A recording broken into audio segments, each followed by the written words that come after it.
Hi guys, you're welcome back to my channel. Today we are going to continue from where we stopped. In the previous tutorial we drafted and cut the pattern for this particular underbust cut top, but today we are going to start by joining our piece of fabric together. So for this particular top, the front is going to have two parts, okay, the upper part and the lower part. Okay, so this is the upper part, this is the back, and here is the lower part of the front bodice. Okay, for this particular top you can decide on the type of fabric you want to work with. Okay, but if your fabric is lighter, you can decide to add a lining, just like I want to do it for this lower part alone. And for the upper part, you can decide to add a lining as well, and you can also decide to cut a facing. Use a piece of fabric like the one I have here to serve as a facing for the neckline and the front part. This also depends on the texture of your fabric, but for this, the lower part alone, I'm going to add a lining, and as for the back bodies, I'm going to be fixing a zipper. So this front part here is where I'm going to join this piece of fabric to, and I'm going to turn it inside, and I'm going to use my hemming gum or hemming stitch to secure it. But as for the lower part, I'm going to use a lining. Okay, so but for the back bodies, it's just going to be like that because my fabric is kind of thick a little bit. So as the back bodies, this is the zip that I want to fix on the back. I'm just going to cut a facing to secure the neckline of the back bodies. Okay, so the next thing I want to do now is to work on the front bodies. Okay, so this is my front bodies. This is what you should have. We have two like this. I'm going to turn the neckline, at the same time I'm going to run a stitch at this lower part to gather the excess. You know, we have excess when we are drafting our pattern. We use the slash and spread method to add excess so that we can get fullness around the underbust area and the shoulder. When you watch the pattern drafting video, you will understand better. We use the method of slash and spread. Okay, so this is the fabric I want to use for this neckline area. Okay, just coming straight down like this. I'm going to join it and turn it to the wrong side. So I'm going to cut this piece into two. I already measure it, and I'm going to use it for the two sides. Okay, so you can decide to use the same method, or you just cut out a lining exactly the way you have your main bodies, then use it to turn it over. So guys, thank you very much for watching up to this moment. Do not forget to subscribe to this channel. Click on the subscribe button, click on the like button, and do not forget to share this video. Drop your comments, your thoughts on this video, and I'll be glad to receive them. So after this, now I'm going to pin this down, and I'll take it to my sewing machine to join it together. And as for the lower part of the front bodies, okay, there are some that used to have joining at the front, and that is our dart line. Okay, but for this one here, instead of having the joining here, I already closed the dart when I was drafting the pattern, so it's just the same allowance that I have by the side. Okay, and this center area, you can decide to join it together now before you're lining it, or you just leave it if you want exactly the way the picture on the thumbnails is, that you're going to fix the button.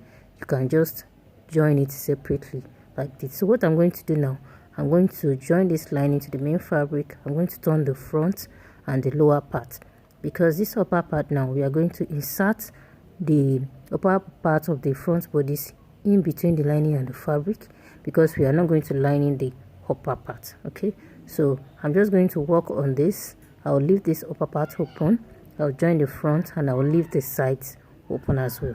Now as for the lower part, I'm done joining it, and this is what it should look like. Okay, so just like I've said before, you fix a button and button hole here.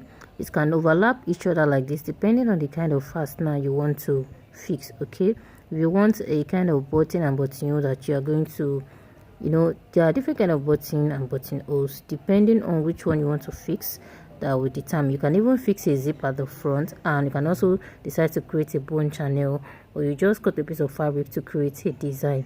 Okay, just do as you wish. So if you want to create a loop for your button holes, you just lose this part and insert the loop inside and join it back. But for this one, I'm just going to place it on each other like this. I'll sew it down, then I'll fix a fashion button on it. Okay, so temporarily I'm going to stitch it down because I don't have a button for now.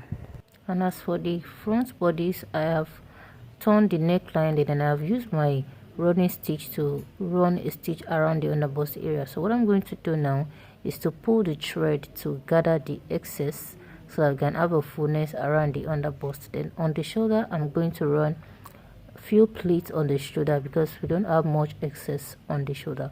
If you want more excess, you can simply add to the fullness when you are using your when you're drafting your pattern using the slash and spread method. Okay, so I'm just going to gather the lower part and I'm going to run a pleat on the shoulder. Now I'm done running the stitch and I'm just going to drag it. I already drag it, and this is what I want to do.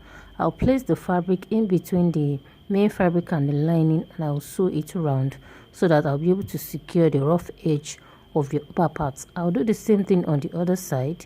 Okay, then I'm going to join this together to the back bodies, join the shoulder and join the sides, just like the regular way we join our basic bodies. Okay, so make sure that you drag or you just arrange your pleats from the center front like this to the side.